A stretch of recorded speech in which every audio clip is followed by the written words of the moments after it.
Welcome viewers. Today's topic is financial statement or final account an introduction. आज हम आपके सामने में फाइनेंशियल स्टेटमेंट या फाइनल अकाउंट का परिचय लेकर के आए हैं। फ़िलहाल प्रेजेंट वीडियो में just introduction of financial statement और फाइनल अकाउंट्स हम प्रेजेंट करेंगे, लेकिन इस सीरीज़ ऑफ वीडियो में निश्चित रूप से फाइनल अकाउंट जो बनाया जाता है, इंट्रोडक्शन यानी कहाँ से बनाया जाता है, क्यों बनाया जाता है, कैसे बनाया जाता है, when, where and how financial statements are prepared और फाइनल अकाउंट्स आर प्रिपेयर्ड, इसकी विस्तार से जानकारी देंगे। और जैसा कि हम जानते हैं, ये हमारा डबल एंट्री सिस्टम के प्रोसेस में आता है। तो डबल एंट्री सिस्टम में first of all businessman recorded their transactions in rough book और वेस्ट बुक और memorandum book at the time of transactions. जब लेन देन होता है उसी समय में हम लेन देनों को सबसे पहले रद्दी बही या वेस्ट बुक में लिखते हैं। कैसे लिखते हैं? इन sentences, accounting point of view से एक वाक्य बना करके हम लिखते हैं और फिर हम उसकी सिस्टमेटिक अकाउंटिंग करते हैं। तो सिस्टमेटिक अकाउंटिंग का 3 प्रोसेस है, जैसा कि पहले के वीडियो में हम आपको जानकारी दे चुके हैं। सबसे पहले अकाउंटिंग इक्वेशन के प्रोसेस में हम अकाउंटिंग को बना सकते हैं, जिसमें कि हम ट्रांजेक्शन्स को एसेट्स और लायबिलिटीज़ में रिकॉर्ड करते हैं। और हम आपको बतलाए हैं, अगर स्मॉल साइज बिजनेस यूनिट है, लिमिटेड नंबर ऑफ ट्रांजेक्शन्स है, अर्ली रिजल्ट की हमको ख्वाहिश है, इच्छा है, तो naturally this process or accounting equation process is the best way. And then other process is to record as in journal. Journal में हम क्या करते हैं? ट्रांजेक्शन्स को डेबिट और क्रेडिट के रूप में क्लासीफाई करके according to the rule of double entry system और गोल्डन रूल हम अकाउंटिंग मेंटेन करते हैं। एग्जैक्टली इसी तरीके से तीसरा प्रोसेस है सब डिवीज़न ऑफ जर्नल, जिसमें कि कैश ट्रांजेक्शन्स और क्रेडिट ट्रांजेक्शन्स के रूप में क्लासीफाई करके हम ट्रांजेक्शन्स को रिकॉर्ड करते हैं। कैश ट्रांजेक्शन्स में कैश बुक प्रिपेयर करते हैं और क्रेडिट ट्रांजेक्शन्स में जैसा जैसा क्रेडिट ट्रांजेक्शन्स जिस नेचर का हुआ है, जैसे क्रेडिट परचेज हुआ है तो परचेज बुक, क्रेडिट सेल्स है तो सेल्स बुक, परचेज रिटर्न है तो purchase return book, sales return है तो सेल्स रिटर्न बुक, इस तरीके से अनेक बुक में हम अकाउंटिंग प्रोसेस को कंप्लीट किए थे। इसके पश्चात अगर हम जर्नल और sub division of journal process में गए तो next step of accounting under double entry system is ledger accounting, जहाँ पर कि हम डिफरेंट नेचर के ट्रांजेक्शन्स को बिल्कुल अलग अलग रिकॉर्ड करके अलग अलग रिजल्ट या वैल्यू या उसके अमाउंट्स को जानकारी लेते थे। और लेज़र अकाउंटिंग के पश्चात अगर बिजनेसमैन कॉन्फिडेंट है कि अकाउंटिंग में कोई गलती नहीं है तो डायरेक्ट वहाँ से फाइनेंशियल स्टेटमेंट या फाइनल अकाउंट्स बनाता है, इस बात की जानकारी के लिए कि प्रॉफिट लॉस बिजनेस में क्या हुआ, बिज़नेस का फाइनेंशियल पोजीशन क्या है। यदि उसे थोड़ा भी डाउट है या एक सजेशन है बिजनेसमैन के लिए कि वह फाइनेंशियल स्टेटमेंट या फाइनल अकाउंट्स से, चूँकि ये फाइनल रिजल्ट देता है, अगर गलती रह गई है अकाउंटिंग में तो फिर ये एफर्ट भी हमारा बेकार हो जाएगा और ये भी रिजल्ट हमारा गलत निकलेगा। इसी कारण से बिफोर प्रिपेयरिंग फाइनेंशियल स्टेटमेंट और फाइनल अकाउंट्स, बिजनेसमैन और accountant must prepared trial balance, तलपट उसे आवश्यक रूप से बना लेना चाहिए to verify the correctness of accounting up to ledger तक की अकाउंटिंग की शुद्धता को जांचने के लिए उसे बना लेना चाहिए। यदि वो बना लेता है तो फिर हम ट्रायल बैलेंस से फाइनेंशियल स्टेटमेंट बनाएंगे, अगर वो नहीं बनाता है तो फिर हम लेज़र अकाउंट बैलेंसेस से फाइनेंशियल स्टेटमेंट बनाएंगे। इस तरीके से फाइनेंशियल स्टेटमेंट बनाने के क्रम में हम 3 अकाउंट बनाते हैं। एक टोटल प्रॉफिट की जानकारी के लिए ट्रेडिंग अकाउंट हमारा बनता है और करेक्ट प्रॉफिट या नेट प्रॉफिट की जानकारी के लिए, प्रॉफिट लॉस की जानकारी के लिए प्रॉफिट एंड लॉस अकाउंट बनाते हैं और फाइनली फाइनेंशियल पोजीशन की जानकारी के लिए हम बैलेंस शीट का प्रिपरेशन करते हैं। इन सब की विस्तार से जानकारी हम आने वाले वीडियो में प्रेजेंट करेंगे। तो फिलहाल इस वीडियो की जहाँ तक बात करें, एक इंट्रोडक्शन की जब बात करें तो हमारा सिस्टम है डबल एंट्री सिस्टम, आपको जैसा कि बतलाए। और डबल एंट्री सिस्टम में जो हमारा अकाउंटिंग प्रोसेस है, first of all businessman recorded their transactions in rough book और वेस्ट बुक और मेमोरेंडम बुक।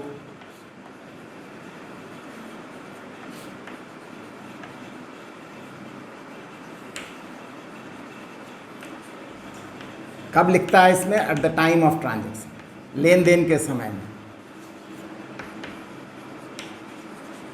और अकाउंटिंग के पॉइंट ऑफ व्यू से कैसे लिखता है? इन सेंटेंसेस, जैसे goods sold on credit, cash sales, received from Hari, etcetera, in sentences. और इसके पश्चात इसमें लिखी गई बातों को हम डबल एंट्री सिस्टम के प्रोसेस से, एक प्रोसेस है अकाउंटिंग इक्वेशन हम बनाएं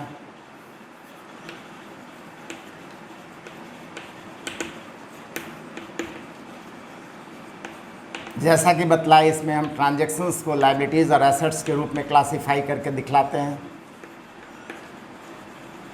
और यहीं पर पूरी रिज़ल्ट की जानकारी हो जाती है। फर्दर अकाउंटिंग की कोई ज़रूरत नहीं होती है। लेकिन दूसरा रास्ता है जर्नल बनाएं और तीसरा है sub division of journal.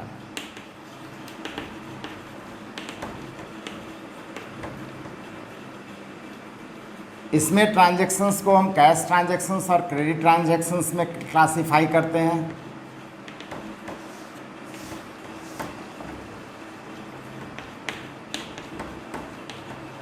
Record करने के लिए, और इसमें हम ट्रांजैक्शंस को डेबिट और क्रेडिट में रिकॉर्ड करते हैं।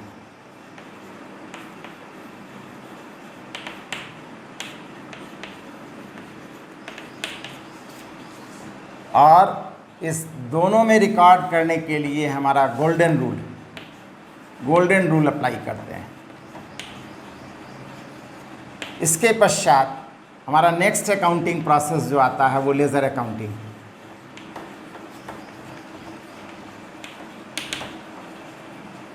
और फिर बिजनेसमैन अगर समझता है कि हमें बनाना चाहिए, वेरीफाई करना चाहिए अकाउंटिंग को, तो ट्रायल बैलेंस बनाता है। और फिर नेक्स्ट में हमारा फाइनेंशियल स्टेटमेंट या फाइनल अकाउंट बनाता है। ये हमारा प्रोसेस टू रिकॉर्ड है फाइनेंशियल स्टेटमेंट। इसे ही हम फाइनल अकाउंट के नाम से भी जानते हैं। इसलिए फाइनल अकाउंट यहाँ क्योंकि फाइनल रिजल्ट्स की जानकारी, प्रॉफिट लॉस और फाइनेंशियल पोजीशन की विस्तार से जानकारी हमें यहाँ पर मिल जाती है। फाइनेंशियल स्टेटमेंट प्रिपरेशन की जब हम बात करते हैं तो सबसे पहले हमारे सामने में ये क्वेश्चन राइज करता है कि फाइनेंशियल स्टेटमेंट फ्रॉम वेयर, कहाँ से बनाएंगे। सबसे पहला पॉइंट, फ्रॉम वेयर। तो अभी हम बतलाएं, फाइनेंशियल स्टेटमेंट का प्रिपरेशन जो होता है फ्रॉम ट्रायल बैलेंस। अगर ट्रायल बैलेंस बिजनेसमैन ने नहीं बनाया है, if trial balance not prepared, तो इस कंडीशन में फाइनेंशियल स्टेटमेंट का प्रिपरेशन जो होता है वो from ledger account balances, ledger account balances.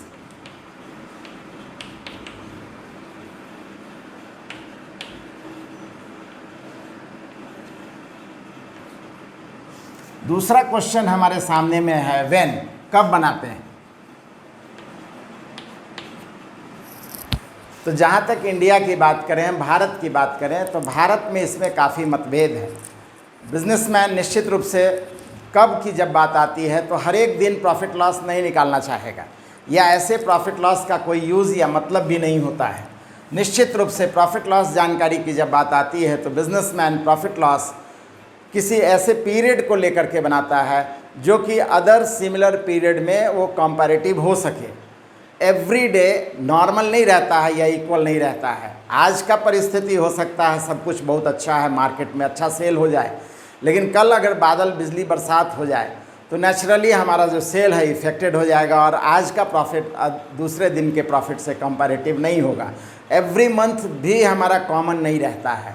किसी महीने में हम ज़्यादा शादी ब्याह परिस्थितियाँ पाते हैं तो किसी महीने में हम डल सीज़न पाते हैं, किसी महीने में बरसात का सीज़न रहता है तो कोई सीज़न बहुत अच्छा रहता है। इस तरीके से every month is not equal. तो इसी कारण से हर एक बिजनेसमैन कंप्लीट 1 ईयर के बाद अकाउंट ट्रांजैक्शंस कर लेने के बाद अकाउंटिंग बनाता है, क्योंकि every year in general comparative हो सकता है। उसमें ऑल सीजन्स आ जाते हैं, जाड़ा गर्मी बरसात हर परिस्थितियाँ आ जाती है, शादी ब्याह मरनी हरनी ईच एंड एवरी हर चीज़ आ जाता है। अगर देखा जाए 1 ईयर तो वो तुलना के लिए बेस के रूप में अच्छा पीरियड माना जाता है। इसी कारण से फाइनेंशियल स्टेटमेंट जो हम बनाते हैं पूरे साल के लेन देनों को एक बार लिखते हैं at the end of every year. अब सवाल है जहाँ तक साल के अंतिम दिन की बात है तो भारत में इसमें काफ़ी कन्फ्लिक्ट है। यहाँ हिंदू मुस्लिम सिख ईसाई सभी समुदाय के लोग रहते हैं। दूसरी बात एरिया वाइज भी देखें तो ऐसी स्थिति में कोई कैलेंडर को फॉलो करता है, कोई अपने धर्म को फॉलो करता है। इस तरीके से हर एक के लिए जो न्यू ईयर्स डे होता है वो डिफरेंट होता है।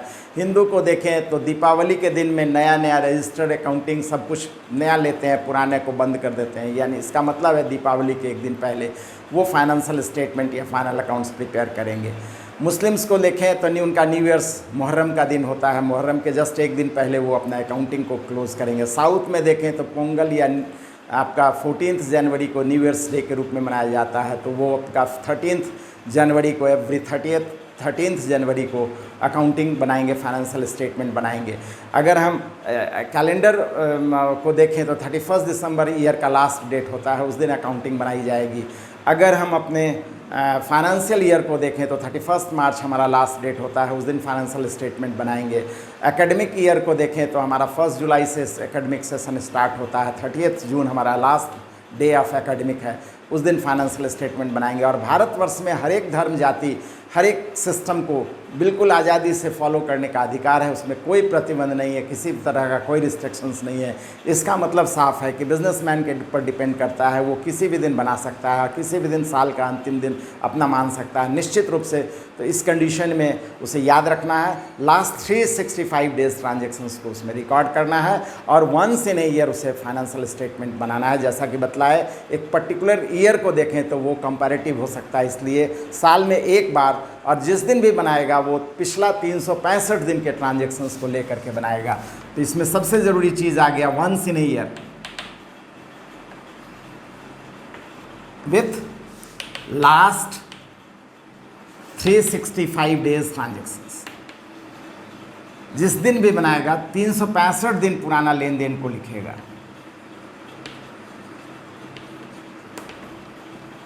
अब क्वेश्चन हम देखें तो निश्चित रूप से हमारा जर्नल मंथ के एंड में बनाया जाता है, जर्नल से ही लेज़र बनाया जाता है। इसका मतलब लेज़र भी एवरी मंथ के एंड में बनाया जाता है, लेकिन लेज़र में याद कीजिए एवरी मंथ के लास्ट में हम बैलेंस सीडी लिखते थे और वो नेक्स्ट मंथ के ओपनिंग डेट में बैलेंस बीडी, नेक्स्ट मंथ के ट्रांजेक्शन्स को फिर उसी बैलेंस बीडी के नीचे में लिखेंगे। और जो सेकेंड मंथ का बैलेंस सीडी आएगा, जस्ट सेकेंड मंथ का बैलेंस सीडी नहीं है, first month and second month को टोटल ट्रांजेक्शन्स पर बेस हमारा बैलेंस सीडी है। इसी तरीके से अगर जनवरी को हम स्टार्टिंग डेट माने तो 31 का जो बैलेंस सीडी होगा निश्चित रूप से वो जनवरी टू दिसंबर तक के ट्रांजेक्शन्स का बैलेंस सीडी होगा। तो दिसंबर के बैलेंस सीडी अमाउंट को हम बेस लेकर के फाइनेंशियल स्टेटमेंट बनाते हैं, यानी कंप्लीट 1 ईयर ट्रांजेक्शन्स आ जाता है, 365 डेज ट्रांजेक्शन्स हमारा आ जाता है। नेक्स्ट, वाई क्यों बनाते हैं? अगला क्वेश्चन हमारा राइज करता है कि आखिर फाइनेंशियल स्टेटमेंट बनाने के पीछे में क्या कारण है, क्यों बनाया जाता है? तो निश्चित रूप से हम आपको पहले भी बतलाए हैं, बिजनेसमैन बिजनेस करता है, उसका मेन ऑब्जेक्टिव होता है, अल्टीमेट ऑब्जेक्टिव होता है प्रॉफिट कमाना। तो क्या प्रॉफिट उसने कमाया, इस बात की जानकारी के लिए वो अकाउंटिंग बनाता है। इतना ही नहीं, जो प्रेजेंट का पोजीशन है, आगे के प्रॉफिट के लिए वो स्टैंडर्ड होता है, बेस होता है। तो उस बेसिस पर हम क्या उम्मीद करें, आगे हमारा प्रॉफिटेबिलिटी कैसी रहेगी, इस बात के लिए financial position in other words जानने के लिए वो अकाउंटिंग को बनाता है, फाइनेंशियल स्टेटमेंट बनाता है। तो इसी कारण से यहाँ पर बनाने का जो मकसद है, कारण है, वो 2 है। नंबर 1 है टू नो प्रॉफिट लॉस, उस पूरे पीरियड में, ईयर में क्या प्रॉफिट या लॉस हुआ, इस बात के वैल्यू को जानने के लिए हम बनाते हैं। या दूसरा मकसद होता है B point, to know financial position.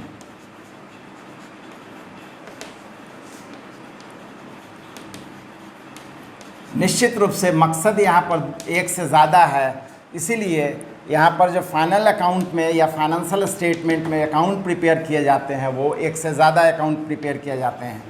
तो फाइनल अकाउंट और फाइनेंशियल स्टेटमेंट इक्वल टू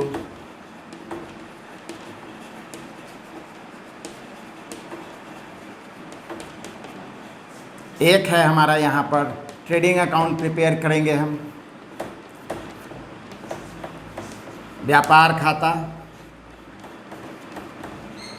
जिससे टोटल प्रॉफिट लॉस की जानकारी आएगी। दूसरा बनाएंगे हम प्रॉफिट एंड लॉस अकाउंट, लाभ हानि खाता, जिससे सही सही लाभ हानि की जानकारी आएगी, प्रॉफिट एंड लॉस अकाउंट। और तीसरा अकाउंट बनेगा फाइनेंशियल पोजीशन जानने के लिए, final balance sheet, financial position जानने के लिए बैलेंस शीट।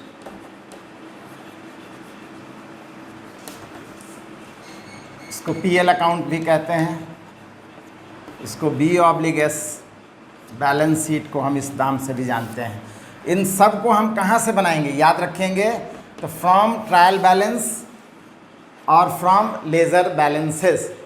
तो अब इस एक और महत्वपूर्ण बात स्पष्ट हो जाती है कि हमारा जो ट्रायल बैलेंस है या लेजर बैलेंसेस है, इसमें रहता क्या है। निश्चित रूप से लेजर बैलेंसेस या ट्रायल बैलेंस में नेम ऑफ अकाउंट्स रहते हैं, और ये जो अकाउंट्स होता है या तो पर्सनल अकाउंट होता है या रियल या नॉमिनल, इससे बाहर तो कोई अकाउंट होता नहीं है। इसका मतलब हो गया कि इसी पर्सनल रियल नॉमिनल अकाउंट को ही हम क्लासिफाई करके एज पर रूल एक निश्चित नियम के तहत हम trading account, profit loss account और बैलेंस शीट में रिकॉर्ड करेंगे। उसी लेजर बैलेंसेस के आइटम को या ट्रायल बैलेंसेस को आइटम को हम 3 पार्ट में बांटेंगे। कुछ लेन देनों को कुछ रीज़न से, कुछ नियम से, सर्टेन रूल एंड रीज़न के बेसिस से हम ट्रेडिंग अकाउंट में लिखेंगे, कुछ को प्रॉफिट लॉस में, कुछ को फाइनल बैलेंस शीट में रिकॉर्ड करेंगे। इसी बात की विस्तार से जानकारी हम अगले वीडियो में देंगे, स्पेशली ट्रेडिंग अकाउंट में किस नेचर के आइटम को और क्यों लिखा जाता है, विथ एग्जाम्पल, कंसेप्ट के साथ साथ, उदाहरण के साथ साथ विस्तार से हम इसकी जानकारी आपके सामने में प्रेजेंट करेंगे।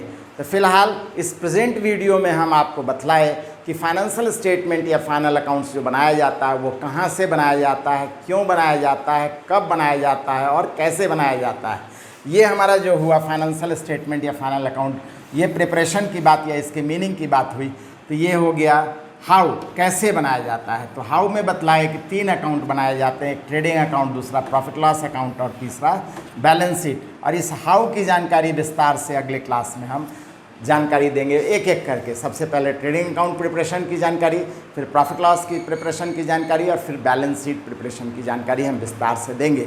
हमें उम्मीद है आप हमारे वीडियो को ज़्यादा से ज़्यादा शेयर कीजिएगा, लाइक कीजिएगा, और अब तक सचमुच में सब्सक्राइब नहीं किए हैं तो आवश्यक रूप से सब्सक्राइब कीजिएगा। ये वीडियो खासकर हमारा जो प्रेजेंट वीडियो है, निश्चित रूप से वो बहुत यूज़फुल वीडियो है।